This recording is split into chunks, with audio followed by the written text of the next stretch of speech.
अब सिर्फ दिल्ली ही नहीं बल्कि भारत के 44% शहरों में एयर पोल्यूशन की समस्या एक बड़ी ही गंभीर समस्या बन चुकी है। और मैं मौजूद हूँ दिल्ली के सफदरजंग हॉस्पिटल के बाहर, जो कि दिल्ली के सबसे बड़े हॉस्पिटल्स में से एक है।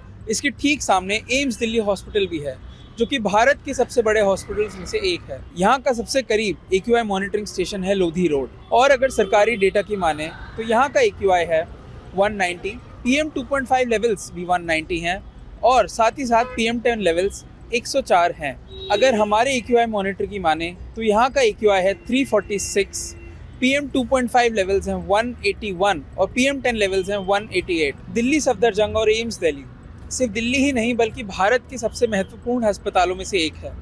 यहाँ देश भर से लोग बाग अपना इलाज कराने आते हैं और कई बार दिनों दिनों तक इन हॉस्पिटल्स के बाहर रुकते हैं, और जब वे यहाँ रुकते हैं तो उन्हें इसी हवा में सांस लेने के लिए मजबूर होना पड़ता है।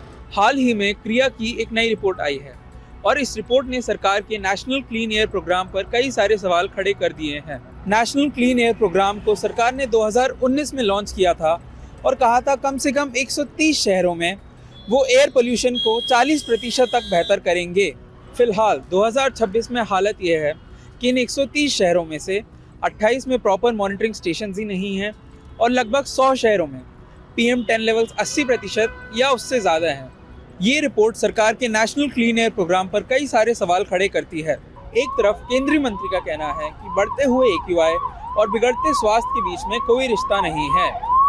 दूसरी तरफ डॉक्टर्स हमें लगातार बता रहे हैं कि बढ़ती हुई हवा के कारण कैसे कार्डियोलॉजिकल, न्यूरोलॉजिकल और रेस्पिरेटरी सभी तरह के डिजीजेस बढ़ सकते हैं।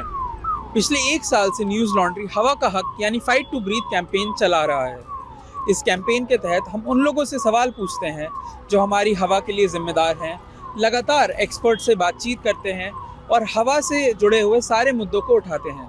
इस कैंपेन से जुड़ने के लिए आपकी स्क्रीन पर चल रहे QR को स्कैन कीजिए और न्यूज़ लॉन्ड्री को सपोर्ट कीजिए।